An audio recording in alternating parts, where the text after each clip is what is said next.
So, hello and welcome to our interview with EFT gurus, I would say. And today I would like to present Tania Prince, one of the most well-known EFT founding master. I think she will explain us about this, and trainer who also created her approach called Mindfulness Based Inner RePatterning.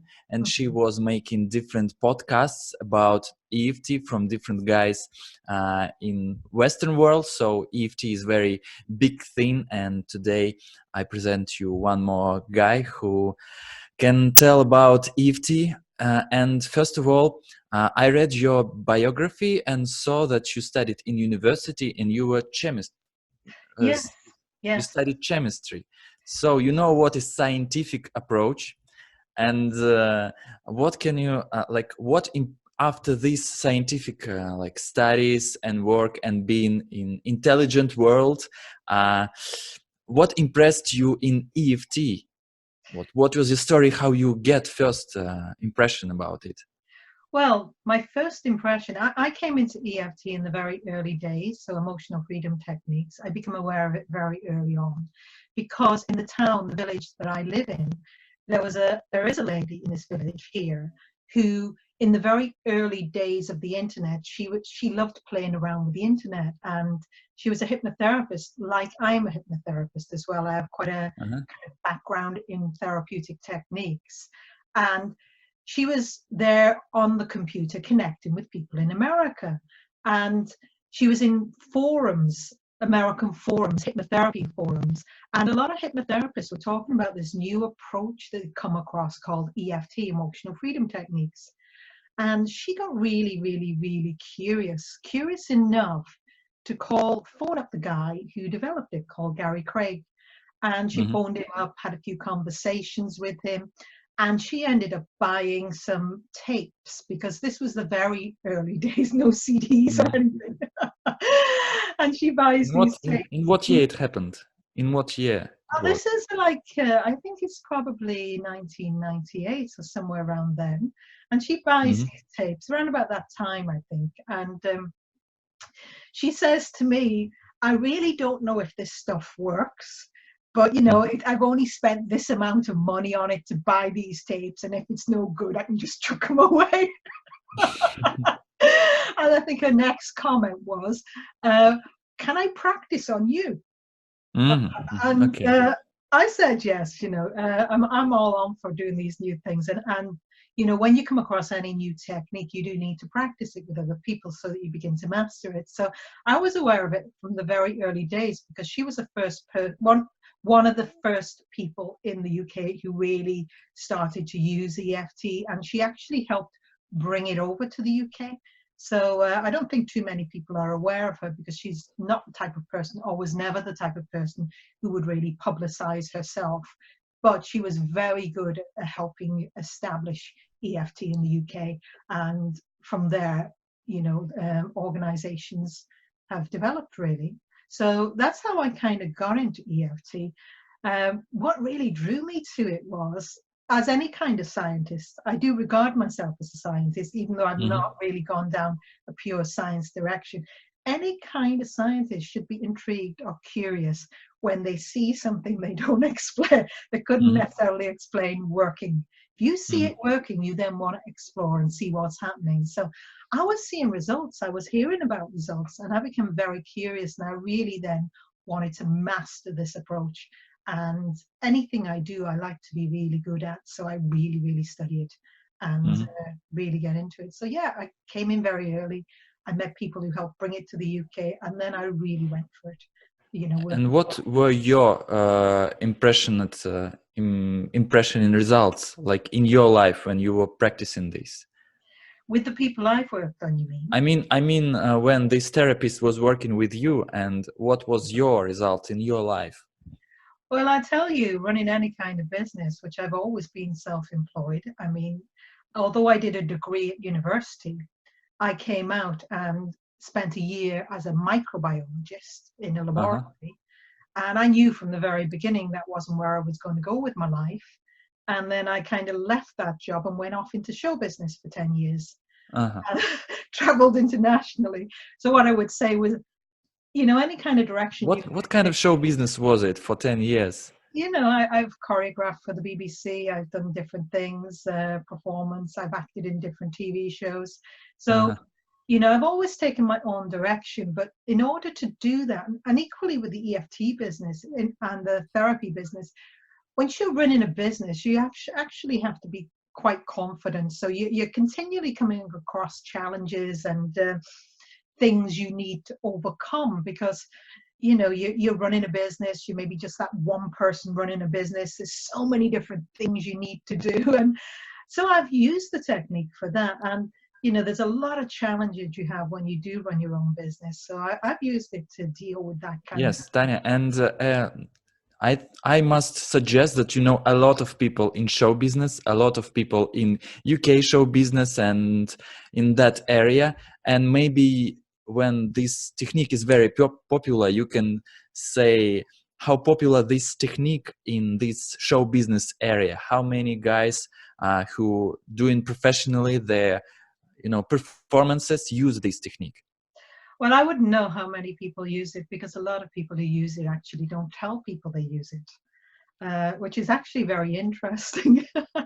Mhm. Now, I'm not talking about show business people, just those kind of people, but you know, I've worked with people, for example, a good colleague of mine and friend of mine called Jim. And Jim had a problem with his shoulder and he had very restricted movement. He could only move his arm about 6, 7, 8, 10 inches maybe from the side of his leg, so he couldn't bring it all the way up here. Mhm. He just is able to move from the side about 10 inches. It was locked, and he volunteered at one of my trainings for me to work with him, and we got the full range of movement back in his arm within about 10 or 15 minutes. Yeah, Mm. using EFT, a specific approach called chase the pain. And so he was able to bring his arm over here. He was able to stick it right up his back. And Oh, the really fascinating thing was he went ah. to the doctors a period of time later about a different issue. He come across, I think, maybe the physiotherapist, and she noticed this improvement. And he was too embarrassed to tell her he'd used the EFT. Yeah. And you know, I kind of encourage people to actually tell their medical practitioners, because I think there's a lot of these maybe physios and medical people out there who are not realizing why people have the result, because I've seen that quite a few times. Another lady that I worked with, again, she'd fallen out of a house and broke the bone in her here, chipped off this bone. Mhm. And she came to one of my supervisions. She's a trainee of mine, and she was in excruciating pain, and she chipped the bone. So with this kind of damage to a bone, they tell you you're actually supposed to keep moving, so you don't lose movement in that particular part of your body.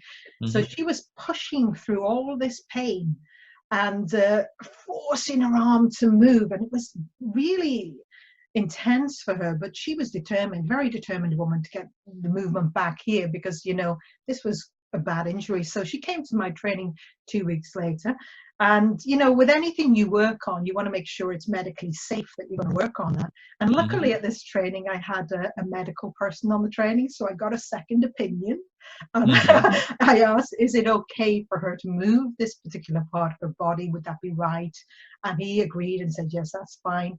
And we did EFT on that. And I tell you, within minutes, she got the full range of movement back without the pain. Because So yeah, you she got mean moved. that pain wasn't really physical, No, but it the bone. wasn't physical. What you're looking at, she fell out of the house. It's trauma. It's the shock of the injury that your body's still remembering, that's still within her system. So Mhm. yeah, we didn't suddenly stick a piece of the bone back on. That didn't happen. But what we did is we dealt with the underlying kind of energy associated, the emotion associated with that, the shock associated with that was locked in her system. And Mhm. because really, if you think about it, that injury had happened 2 weeks before. However, it was still in her system, as if it was still happening to her. The energy, the trauma of the experience was still locked in there. And so we were able to tap on that element, the energy aspect of it. And literally the pain she'd been experiencing shifted, because it wasn't really a pain related to the damage, it was a pain related to the emotion and shock of the experience and all what she'd gone through. So we got a really good result. But like I said before, she went to the medical practitioner, the physio saw her, and the physio says, oh, you know, I can see the physio has worked for you. Which I think I'm trying to encourage people to kind of feel okay about telling other people, because it's an education. I think, you know, people are always doing their best in different fields, but they need to know if you've used a specific technique and you know for sure that's the technique that helped you. You know, it serves everyone if you're able to tell them that in a real good way, because that's an education. That's about education and knowing, isn't it? You know? What stories do you have about performancing and changing performance of people that you're working with? Because I read on your website that you specialized on performances. Well, helping people be able to speak in public and do those kind of things. So I've had people who've come to me who wanted to speak at conferences, and you know, because they're experts in their field. But the truth is, you can be an expert in your field and yet still be uncomfortable with certain experiences, because that's not to do with your intelligence, it's not to do with your abilities and even confidence, because extremely confident people can be triggered by certain experiences. And the reason they're triggered by certain experiences is that in their past, they've had some kind of emotional moment whereby some element within the experience, maybe in this case, conferences, maybe people looking at them, that has been there. So, and then they'd had an emotion. So really, when they're going out public speaking, they stand in front of a crowd, the people looking at them would then trigger them back to that past experience, and then they feel a lot of physical symptoms associated with that. So, you know, I've worked on stuff like that to help people be able to get up in front of those audiences so that they can really show their ability, their skill out there, their expertise, really. And that's really lovely, because, like I said, very confident people can still get triggered in these experiences, because it's not about who you are, it's about the experiences you've had and the survival mechanisms that are running in your body. And maybe you have, I would ask magical question about magic, like when you've changed something in your past, when you change, when you work on your trauma or doing something else emotional, and then you expect to come some amount of people as usual. It's like attracting people into your performance or into your business, attracting clients, I would say. Like if you change your emotional well-being and then just come to your regular performance and just realize that there are more people came to you, like they felt that you changed. Do you have something like that, like in your experience? Well, I do know that once you change your emotional state, I mean, they call it the law of attraction, isn't it? Once you change your emotional state, your world begins to change around you. There was a lady, one of my trainees, who wanted to start her therapy business. And she came and trained as a therapist, but she was having to earn the money to survive in a job that wasn't therapy. So the problem for her was she was working, as she felt, all the hours under the sun, basically. So she was working very long hours and had very little time to actually go out and work with people and begin to establish the therapy business. So I was shooting some videos, and this was quite a few years back. I was shooting some videos and she volunteered for me to work with her in front of the camera. And as we began to do the EFT tapping, she said she literally felt like she was in a cage, trapped in a cage. And we tapped through how she felt. And it wasn't very long. I think maybe about 30, maybe 40 minutes. I don't really know now. I haven't looked at this video in years. But anyway, she saw herself leaving her job and a life turning around. She saw that experience when we were working on it, and she felt energetically very different, emotionally very different, and she felt incredibly positive. So we finished the session because she felt that it was finished, as if something fundamental change within her. Well, within 2 weeks, she was no longer working at that company. She had a totally different job. She was earning more money and for less hours work. So her life literally turned around within a few weeks. And the thing is, I can't, that's kind of a situation where she couldn't see a logical way out of the original problem. But when she tapped and cleared how she felt in her emotional state, things around her began to shift and the opportunities came to her. So yeah, I think maybe that's what you mean. When we shift how we feel, things change around us. Another example would be this man who he wanted to improve his relationship with his daughter, but unfortunately she was very annoyed with him. She wouldn't even take his phone calls. And so you're thinking, well, how do you sort a relationship where the daughter won't even take the phone calls? And what we did is we just worked on him and how he felt about this, and we tapped down all of the emotions around this issue. He came the next week, and basically I said, what's happening between you and you and your daughter? He said, oh, we're best friends again. And it seems like he didn't notice change. Oh, the change was big, but he didn't even notice. Yeah, he did notice a change. He was a very big believer in these type of energetic techniques, energy therapy techniques. He definitely noticed the change, and was very happy with the change. But from a logical point of view, where he started with his daughter wouldn't even take the calls or answer anything to him, he couldn't communicate with him, and then for the week later, we're back best buddies and friends. That's a big shift, isn't it? Yes. Nice shift as well, by the way. Yes, and maybe we'll go back to your studies of EFT. You said you studied from Gary Craig, and you kind of founding master of EFT. So what does it mean? It's unfortunate we have a phone in here. Maybe it's Gary calling. Why are you discussing me again? He has called a few times. We had a few conversations. But yeah, you said about me being an EFT founding master and having trained with Gary. Yes, I have, in the very early days of EFT, I went over to America with one of the first groups of people from Europe to go there. And Gary very graciously invited us into his home.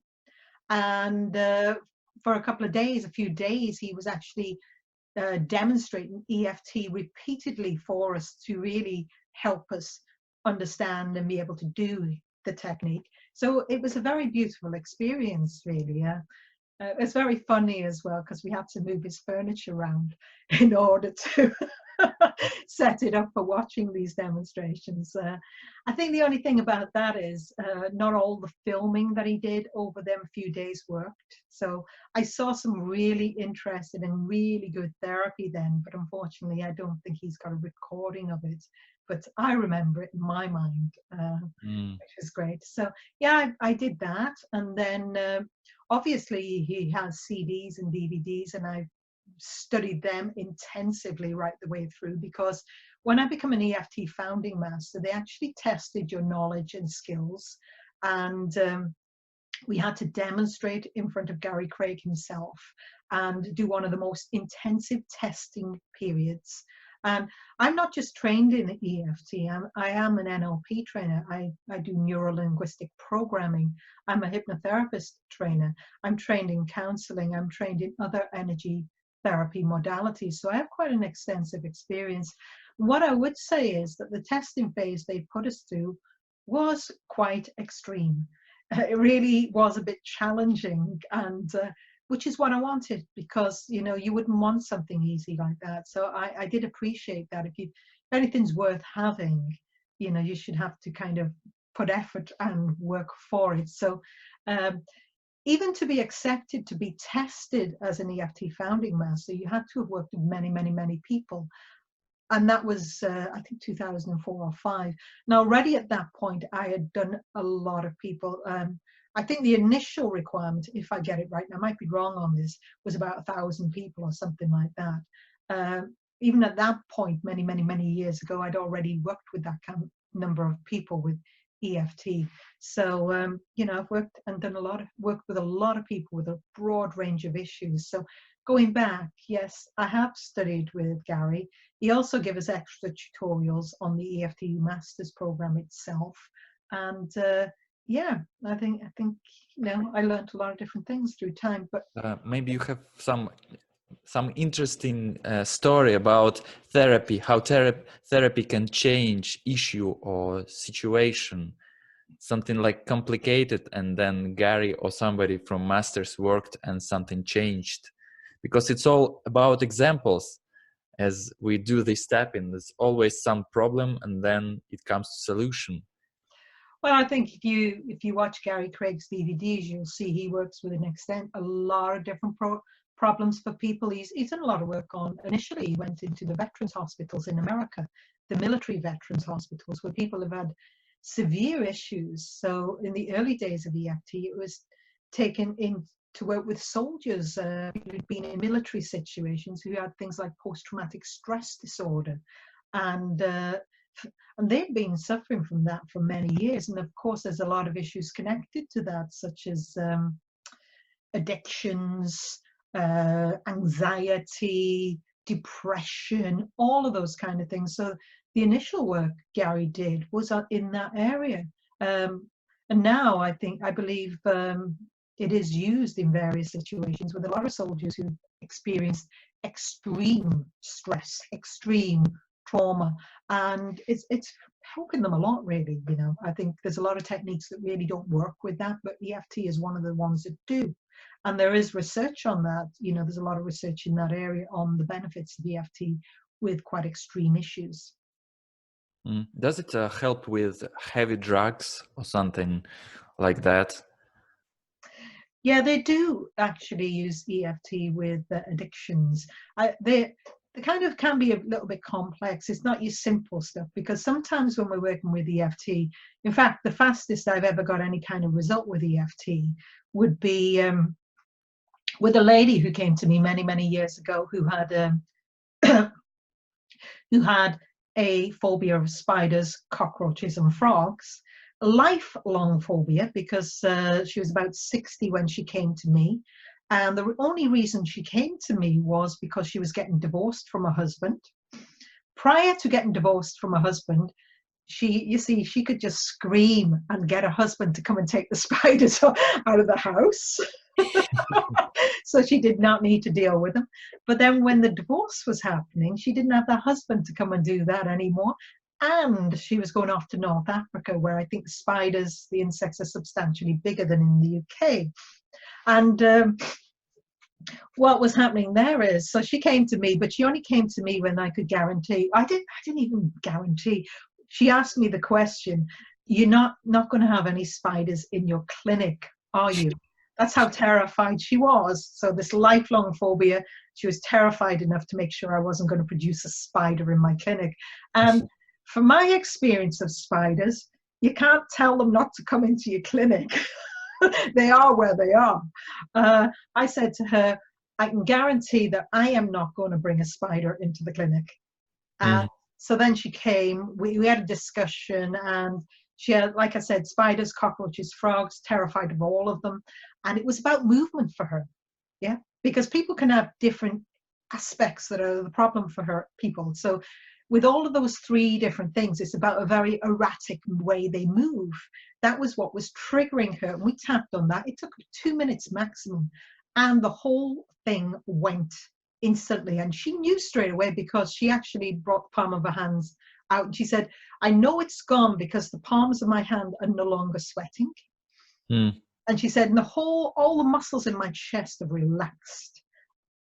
So that was tight before when we were just talking. Now I'm relaxed. I followed her up over time, and that remained gone. Now that's relatively easy issue, but there are other problems out there that are substantially more complex than that. And you're not necessarily going to get a 2-minute result with it. And I think, if you're dealing with these like drug addictions, that's going to be one where you're going to have to work through layers of issues, because there can be a lot of different emotional things beneath that. And so, it takes a little bit of an art and skill to kind of get results with that. But it is used in that area. Mm-hmm. Mm-hmm.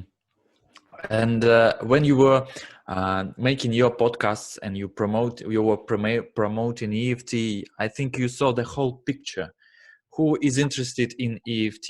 Who is listening to your podcasts? And what people developing? How this thing from EFT goes into different directions? And what can you conclude about EFT and the people who interested in EFT? You know, it's very interesting. I think people come from all walks of life, all different areas of life, and have an interest in EFT. Um, you know, I've had people who builders, people who've worked in the building trade, who've wanted to use EFT to clear their issues and have been very incredibly open to it. The reason why they're open to it is because when you get a result, when you're noticing something is working, you can be open to it. You think, wow, I might not understand how this is working, but it is working, you know. So people from that profession, I've had doctors come on my training courses, psychologists come on my training courses, psychiatrists come on my training courses, lots of nurses come on my training courses. I've had people who have been school teachers, you know, because a lot of people are beginning to take this into schools more now and work with children.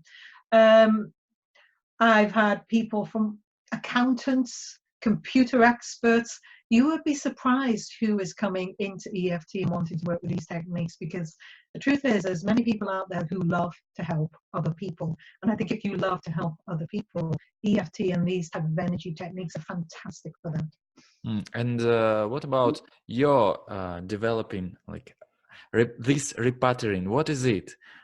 The mindfulness based inner RePatterning. Yeah, it's a very lovely little technique. In fact, I just ran a training course last weekend, and we had some lovely results. It's like EFT. EFT is a technique that works via the body's energy system. Yeah, as acupuncture, acupressure do, but with acupuncture they use needles. We don't use needles. We use gentle percussive tapping on different points on the body.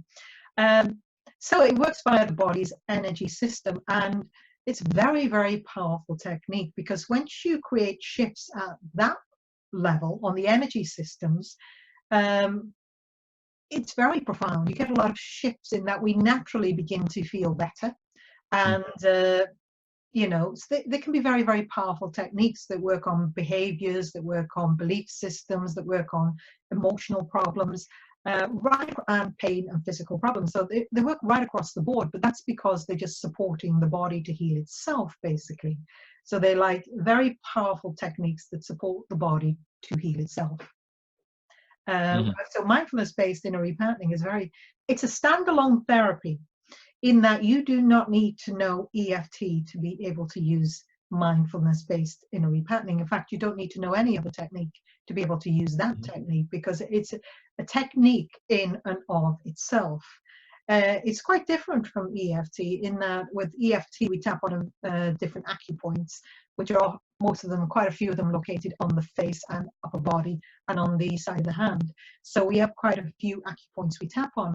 With the mindfulness-based inner RePatterning, we only use one point, which is on the thymus point, which is located on the chest. And we do gentle percussive tapping, very gentle percussive tapping, because at that position in the body, the skin is often very thin. So you don't want to be tapping hard, because it's not necessary.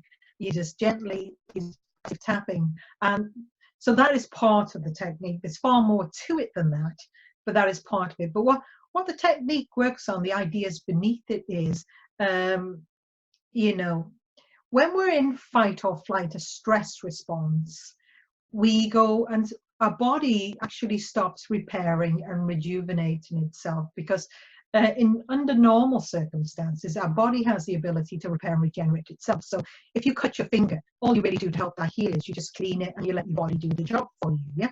Now, the thing is, if you go into a stress response, and you've got all this stress and anxiety going on, your body stops going into, you know, really doing all the repair and rejuvenation of your cells, etc., or at least doesn't do it as much. And you find that instead you're in a survival mode. So you're kind of trying to survive moment to moment to moment. And many people can live in that, but The thing is, to help you heal faster, what we can do is we can actually switch off that response in a way that's in alignment with how the body functions. So the mindfulness-based inner repatterning actually uses that kind of ancient knowledge about how to turn our state from the fight or flight response into the repair and regeneration stage, and then to gently work with the issues that we have within our body. So it's a very simple idea and a very simple technique, and yet it gets some very profound results.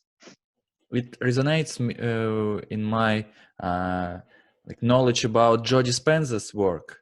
I think as he's popular in America and the UK, he's also very popular here in Russia because he's translated.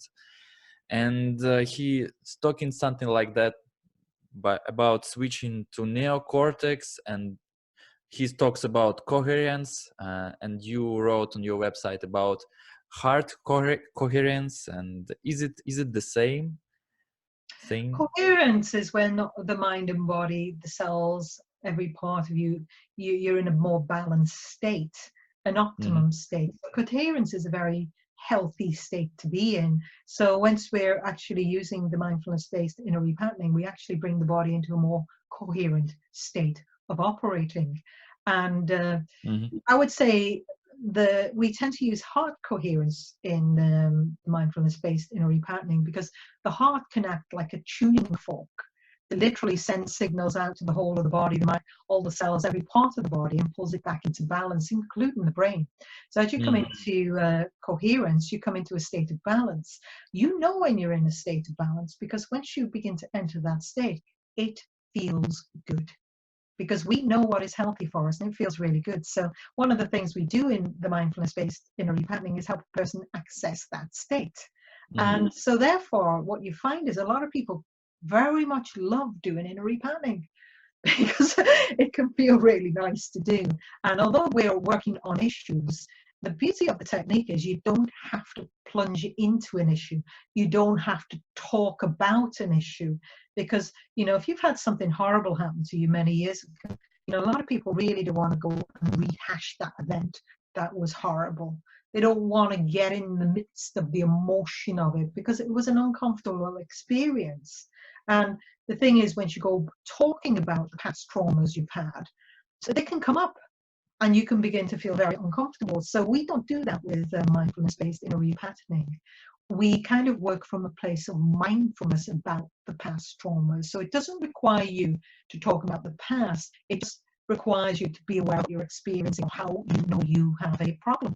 And you think about this, how do we know we have a problem?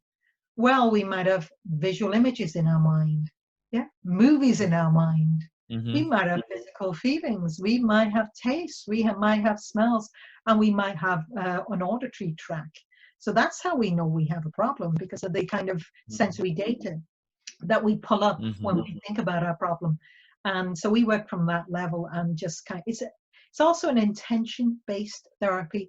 Intentions being the instructions you give to your subconscious mind to heal you, or to deal with this. Because the subconscious mind is very powerful. The body's mechanisms are very powerful. So setting a powerful intention, a powerful positive intention, can be get some great results, really. So what kind of stories do you have about your inner repatterning? Like what can happen with people? What examples? Well, this is about, like I said, inner repatterning allows the body to deal with the things itself. So we're supporting a natural healing. I think one really good story that really I think about, because I think certain stories stick with me. And this is the story when I was running a training a few years back. One of my trainees started laughing, and really quite loudly, in the training course. And they were doing an exercise at that time. So, she was with another colleague and they'd been working together with the instructions I gave them. I went over to them and I asked what was happening. And she just said to me, "It's gone." Well, I didn't have a clue what she meant because I didn't know what's gone. She hadn't told me she had any kind of problem. So I explored her a little bit with her, and she said the pain in her face had gone. And what I then found out was that years before, she had gone to the dentist and she felt they'd overextended her jaw. because when she came out of the dentist, she'd had pain at the two sides of her face.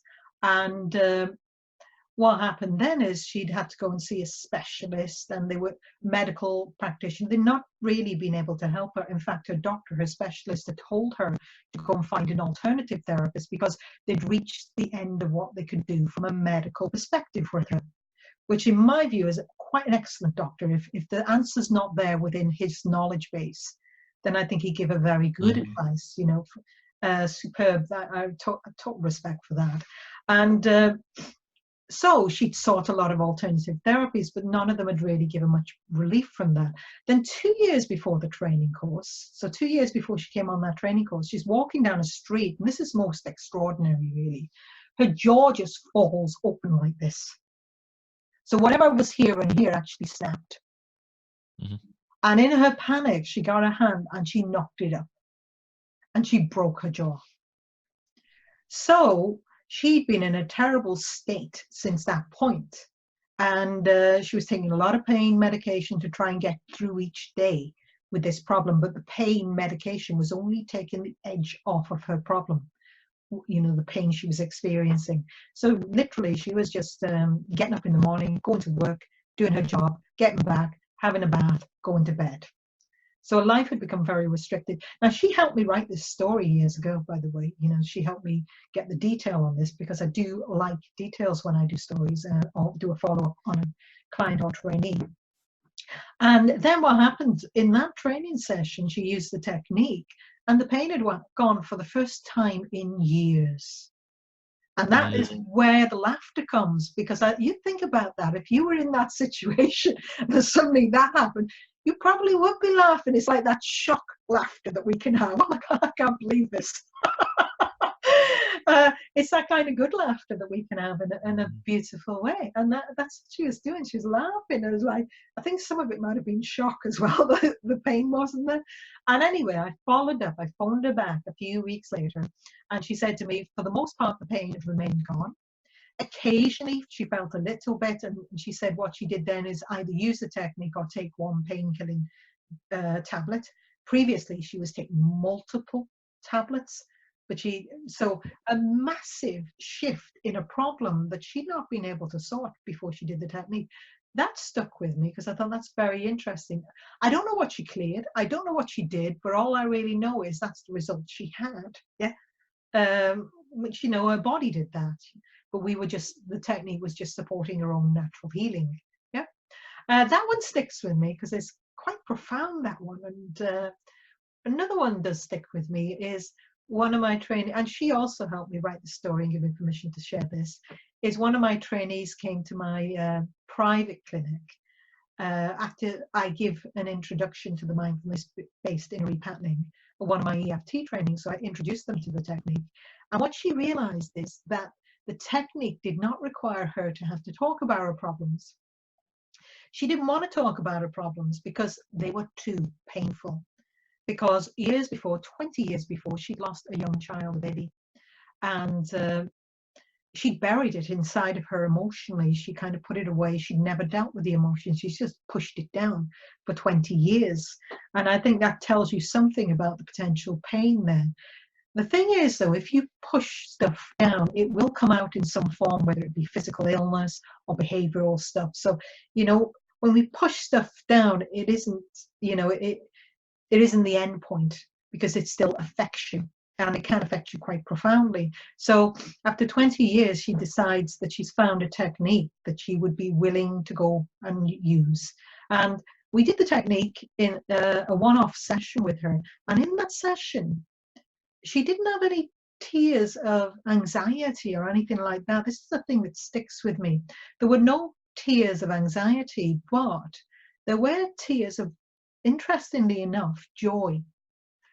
Because I think once you process things through and you come to a place of peace and acceptance about that, you know, especially with bereavement, she got to a place of being able to cherish the life that was, cherish the little one. And it was a very, very beautiful session. And I must admit that did touch me. In fact, it still touches me now thinking about that. The joy she experienced in that moment, it was profound. Literally, you could feel it. And she went away after the session and she actually built a little shrine on a mountain for the little one. And she sent me a picture of her with this little shrine. So that's a very powerful story. That does touch me. Yes. Yeah, you have more tears than she had. No, she had plenty of tears. It's not the sad things that get me. It's these profound moments when something beautiful happens. And I thought that was a really beautiful moment. It's them moments that get me. So that's my weakness there. Yeah, that's profound. Tania, do you have your webinars? Do you do this online? And do you teach inner repatterning and EFT online, or you do only like live trainings? Well, I tend to, I do support my students online, but I tend to do live trainings. The reason for that is I love meeting people. I love the buzz that you can have in a real live training, and it's such fun working with people, and they're very vibrant experiences. So I train internationally. I'm going over to Bulgaria to train people. Well, I have trained people already this year in mindfulness based inner repatterning in Bulgaria. I will go back next year and do another training in mindfulness based inner repatterning. I'm going over there also to train EFT. So I travel to quite a few different countries training people in these techniques. So I tend to do mostly live trainings because I find they're a really great big buzz. And, I think I'm kind of an old-fashioned person at some level. I just love being with people, meeting with people and having the buzz of that. And we hope that we invite you to Russia and our growing EFT tapping community receive your coming and work with you, maybe live, and that would be very great. And so we invite you to Russia too, and please come. I would absolutely love to come over to Russia and have some fun over there teaching these kind of techniques, because the beauty of these techniques is because they do work. You're dealing with big emotional things, but you can laugh as well and have fun whilst you're doing that. There's absolutely beautiful to see. Yes, and all details about Tania's work, please look down below in the description on the website. Tania, thank you very much for your time, for your interview. Maybe you have something to say to Russians. Maybe you know something about them, because many Russians live in London. Maybe we know some of them shameful, but anyway. Well, I would just say I would love to come over to Russia and meet more Russians. And I have met Russians in various places around the world and had a good laugh with them. And, I'm thinking of specific places. So I just love meeting people from different countries and finding out about the culture and different ways people are. So, what I would say is I hope the people in Russia really embrace these techniques. I think they'll have a lot of fun with them, but also you can create a lot of profound transformation in a beautiful way.